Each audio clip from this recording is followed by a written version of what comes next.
சொல்ல முடியாது இல்ல, ரகசியம் ரகசியம் ரகசியம்.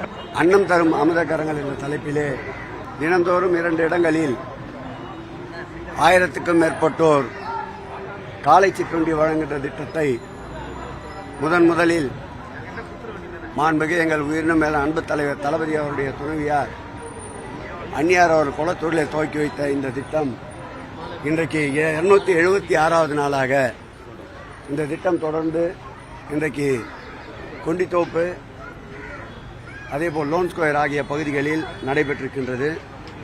இந்த திட்டத்தை கழகத் தோழர்கள் மற்றும் மாநகராட்சி மாமன்ற உறுப்பினர்கள் முன்னெடுப்போடு தடைபடாமல் இன்றைக்கு 276வது நாளை காணுவதில் மற்றற்ற மகிழ்ச்சி அடைகிறோம். இதில் பயனடைவோர் மனதார மாண்புமிகு தமிழக முதல்வர் அவர்களை வாழ்த்திச் செல்வது இந்த திட்டத்தை மேலும் மேலும் ஊக்கப்படுத்துவதாகவும் இதற்காக உழைக்கின்ற திராவிட முன்னேற்ற கழக தோழர்கள் அனைவருக்கும் மகிழ்ச்சியை தரும் நல்ல திட்டமாக இருக்கிறது. முறைப்படி திமுக மீண்டும் ஆட்சிக்கு வராது, எதிர்க்கட்சி அதிமுக தான் ஆட்சிக்கு வரும் சொல்லி பாஜக மாநில தலைவர் பேசியிருக்காரு. இதே பாரதிய ஜனதா கட்சி 2021ஆம் ஆண்டு கட்டம் சரியில்லை, மாண்புமிகு முதல்வர் அவர்களுக்கு அவர் ஆட்சி அமைக்கவே முடியாது என்றார்கள். மாண்புமிகு தமிழக முதல்வர் திராவிட முன்னேற்ற கழகத்தின் பொறுப்பேற்ற நாளிலிருந்து எதிர்த்து நிற்கின்ற அனைவருக்கும் தோல்வியையே பரிசாக தந்து கொண்டிருக்கின்றார். இந்த 2026ஆம் ஆண்டும் நிச்சயம் எதிர்த்து நிற்கின்ற இதுபோன்ற துருப்பிடித்த பாரதிய ஜனதாவுடைய கூற்றுக்கு நிச்சயமாக சிம்ம சொப்பனமாக விளங்கி பஞ்சாங்கத்தை மாற்றிக் காட்டக்கூடிய மதிநுட்பம் கொண்டவர் எங்கள் மாண்புமிகு முதல்வர் அவர்கள். தமிழ் வேளாண்மை கோவில ஆக்கிரமிப்புகளை இன்னும் நாடாளுமன்ற உறுப்பினர்கள் போராட்டத்தில் ஈடுபடாங்க. என்ன நீதிமன்ற உத்தரவுப்படி நடந்து கொண்டிருக்கின்றது. சட்டத்திற்குட்பட்டு அனைத்து நிகழ்வுகளும் நடைபெறும். எஸ்ஐஆர் தேர்தல் பணியில் திமுக மிரட்டுறாங்க, அதிகாரிகள் மிரட்டுறாங்க. எடப்பாடி பழனிசாமி எப்படிங்க மிரட்ட முடியும்? அவங்க கட்சி சுத்தமாக ஃபீல்டுலேயும் இல்லை. BLA 2 தமிழ்நாடு ஃபுல்லாக போட முடியும். அவங்களால எதிர்த்து இருக்கிற பாரதிய ஜனதாவும் BLA 2 தமிழ்நாடு முடியும் போட முடியும். BLA 2 வந்து இந்த வாக்கு எஸ்ஐஆர் பதவியில் வாக்காளர்களை ரினியூவல் பண்ணுறதுல ஈடுபடலான்னு தேர்தல் ஆணையமே உத்தரவு பிறப்பிச்சிருக்கு. அதுக்கு வாக்காளருக்கு உதவியாக போகிறது கூட தப்பு. இதில் எப்படி முறைகேடு பண்ண முடியும்? உன்னோட வாக்கை நான் எப்படி இல்லைன்னு சொல்ல முடியும், என்னோட வாக்கை நீ எப்படி இல்லைன்னு சொல்ல முடியும்? மக்களுக்கு விழிப்புணர்வு ஏற்படுத்துவதற்காகவும் மக்களுக்கு உதவுவதற்காகவும் திராவிட முன்னேற்ற கழகம் எப்பொழுதும் போல் பேரிடர் காலம், இயற்கை சீற்றம் போன்ற காலங்கள் மட்டுமல்லாமல் மக்களுக்கு வாக்குரிமை பெற்றுத் தருவதிலும் முன்னணியில் இருப்பதை பாராட்ட வேண்டும். அவர்கள் இதை சொன்னார். அறிவு திருவிழா நடைபெறும் பொழுது தமிழிசை அவங்க விமர்சனம் வைத்திருந்தாங்க. துணை முதலமைச்சர் வந்து அவருடைய அறிவால் அந்த பதவி பெற்ற வாரிசால் தான் பதவி பெற்றிருக்காரு அப்படின்னு தமிழிசை விமர்சனம் பெற்றிருக்காங்க.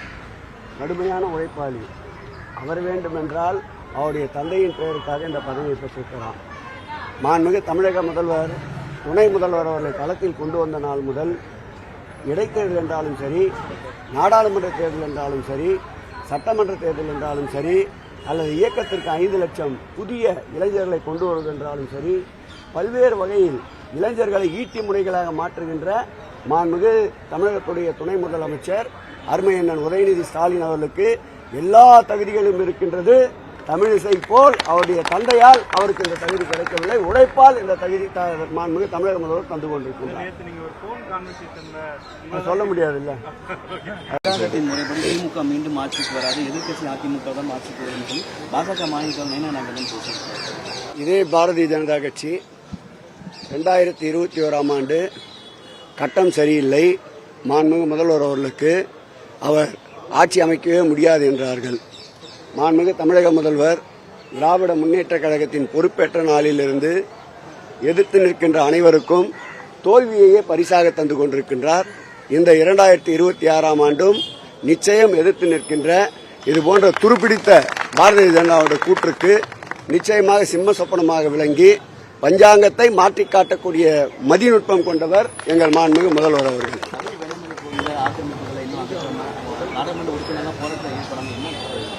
நீதிமன்ற உத்தரவுப்படி நடந்து கொண்டிருக்கின்றது.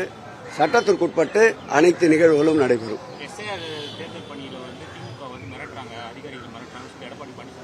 எப்படிங்க அதை மிரட்ட முடியும்? அவங்க கட்சி சுத்தமாக ஃபீல்டுலேயே இல்லை. BLA 2 தமிழ்நாடு ஃபுல்லாக போட முடியல அவங்களால. எதிர்த்து நிற்கின்ற பாரதிய ஜனதாவும் BLA 2 தமிழ்நாடு முடியும் போட முடியல. பிஎல்ஏ 2 வந்து இந்த வாக்கு எஸ்ஐஆர் பதவியில் வாக்காளர்களை ரினியூவல் பண்ணுறதுல ஈடுபடலான்னு தேர்தல் ஆணையமே உத்தரவு பிறப்பிச்சிருக்கு. அதுக்கு வாக்காளருக்கு உதவியாக போகிறது கூட தப்பு. இதில் எப்படி முறைகேடு பண்ண முடியும்? உன்னோட வாக்கை நான் எப்படி இல்லைன்னு சொல்ல முடியும், என்னோட வாக்கை நீ எப்படி இல்லைன்னு சொல்ல முடியும்? மக்களுக்கு விழிப்புணர்வு ஏற்படுத்துவதற்காகவும் மக்களுக்கு உதவுவதற்காகவும் திராவிட முன்னேற்ற கழகம் எப்பொழுதும் போல் பேரிடர் காலம், இயற்கை சீற்றம் போன்ற காலங்கள் மட்டுமல்லாமல் மக்களுக்கு வாக்குரிமை பெற்றுத் தருவதிலும் முன்னணியில் இருப்பதை பாராட்ட வேண்டும். அவர்கள் அறிவு திருவிழா நடைபெறும் பொழுது தமிழிசை அவங்க விமர்சனம் சொன்னாங்க. துணை முதலமைச்சர் அவருடைய அறிவால் வந்து அந்த பதவி வாரிசாக தான் தமிழிசை விமர்சனம் பண்ணியிருக்காங்க. கடுமையான உழைப்பாளி அவர். வேண்டுமென்றால் அவருடைய தந்தையின் பெயருக்காக இந்த பதவியை பெற்றிருக்கிறார். மாண்புமிகு தமிழக முதல்வர், துணை முதல்வர் அவர்களை களத்தில் கொண்டு வந்த நாள் முதல் இடைத்தேர்தல் என்றாலும் சரி, நாடாளுமன்ற தேர்தல் என்றாலும் சரி, சட்டமன்ற தேர்தல் என்றாலும் சரி, அல்லது இயக்கத்திற்கு 5 லட்சம் புதிய இளைஞர்களை கொண்டு வருவது என்றாலும் சரி, பல்வேறு வகையில் இளைஞர்களை ஈட்டி முனைகளாக மாற்றுகின்ற மாண்புமிகு தமிழகத்துடைய துணை முதலமைச்சர் அருமையண்ணன் உதயநிதி ஸ்டாலின் அவர்களுக்கு எல்லா தகுதிகளும் இருக்கின்றது. தமிழிசை போல் அவருடைய தந்தையால் அவருக்கு இந்த தகுதி கிடைக்கவில்லை. உழைப்பால் இந்த தகுதி மாண்புமிகு தமிழக முதல்வர் தந்து கொண்டிருக்கின்றார். சொல்ல முடியாது, இல்ல ரகசியம்.